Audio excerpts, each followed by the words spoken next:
Hey guys, this is Jess again, and today I want to be talking to you about The Mark of Athena by Rick Riordan. For those of you who have not read this book yet, essentially what it's about, we finally get the seven together for the prophecy of seven. We figure out a little bit, a little more about the prophecy of seven and what it might mean, and of course we go on another journey, and just like every other book up till this point. So if you haven't read it yet, I would say leave now, go. You don't want to be spoiled, especially not for this one. You don't want to be spoiled, so go. Go. Let's start off with the ending,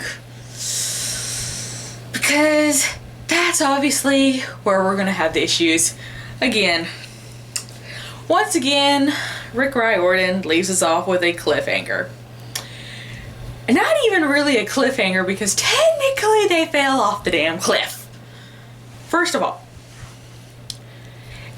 I don't understand why Annabeth didn't cut off the damn spider web the one time Annabeth doesn't freak out about damn spider webs. Turns out to be the one time she needs to freak out about effing spider webs. Not only that, we also have two people in our group now, Jason and Frank.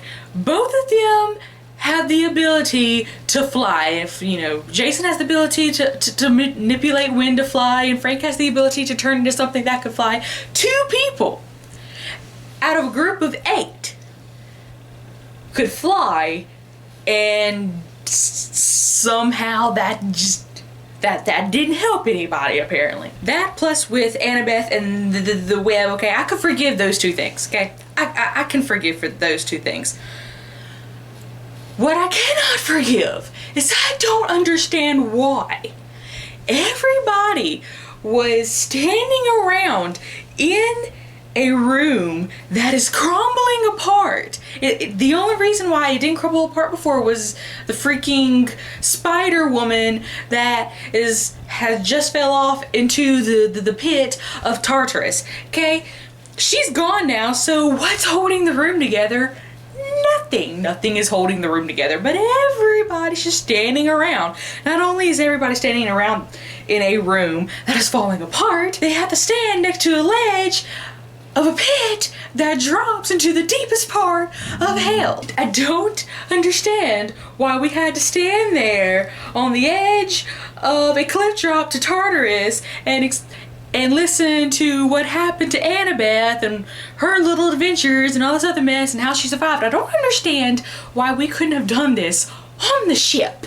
No, we had to hear about it while we're standing in the room that's falling apart on the ledge of hell, basically. Because quite literally, through that entire conversation of Annabeth explaining what happened to her and all this other stuff, and I did this and that, and all of them giving Annabeth compliments, and I'm just like, yeah, that's true, everything you're saying is true.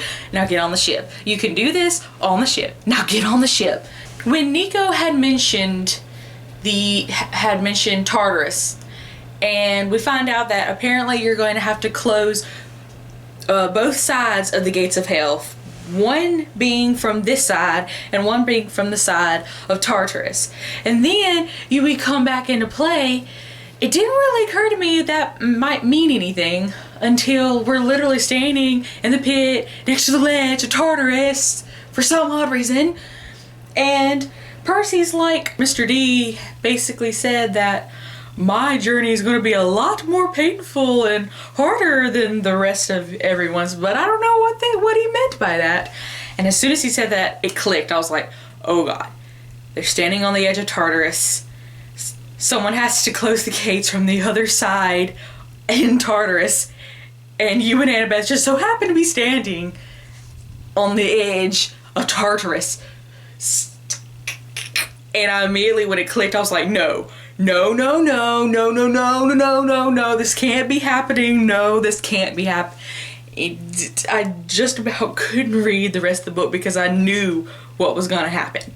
The villains in this book, okay, we have the two giants that Jason and Piper and Percy had to battle. And we have that Spider Woman. And a thing I have begun to notice, especially in this book, the villains in this world seem to be very stupid and very easily manipulated. Because they always, for some reason, seem to have a need to explain what they're going to do and why they're going to do it. And really and honestly, it would just be more effective if they didn't say anything. They just set the trap like they would plan to, killed their enemies, and not explain jack. But then again, if we had better villains, then we'd probably have less heroes. So maybe it's a good thing that they're so easily manipulated like they are. But I have yet to really find a villain who in any of Rick Riordan's stories who has not at some point in time stopped to explain their diabolical plan. Note to self, to all villains in any book, TV series, or movie series, don't tell anybody about your plan. Just if you plan to kill somebody, just go ahead and kill them. Don't sit there and tell them your plan, because it's not going to matter. Because if it goes according to plan, they're going to be dead in the next 2 seconds anyway. So the only thing you're doing is biding them time to figure something out to stop you. The statue of Athena. I don't understand why it's such a big deal about the statue of Athena. I really honestly just don't. I was done with Athena in the Percy Jackson and the Olympian series. I did not like her. The only reason why I tolerated her was because of Annabeth. And when she comes in, I don't care if it's her Roman side, Greek side, I don't care. I don't like Athena. And I really don't understand why she's making a huge bitch flip over a statue that's been gone for how freaking long.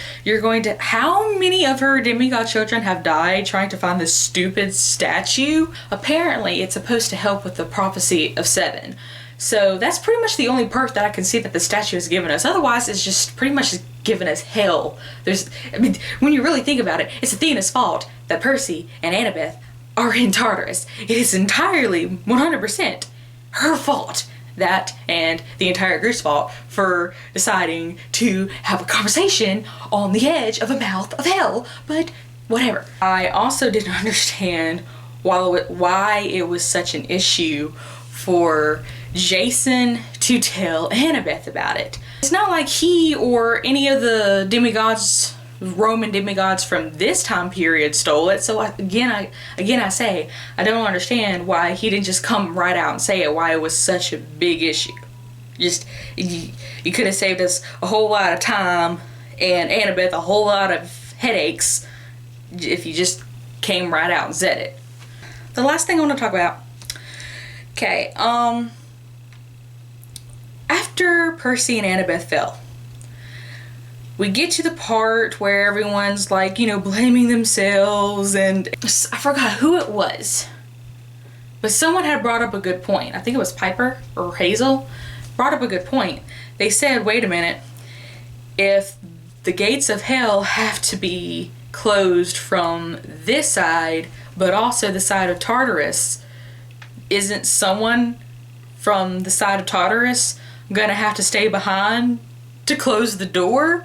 That kind of, y'all can see how that may be a problem, because so far we have Annabeth and Percy down in Tartarus. So does that mean one of them is going to stay behind? As of right now, don't feel too confident about what's going to happen in the next book. That is it for my review on the Mark of Athena. I hope y'all enjoyed. Bye!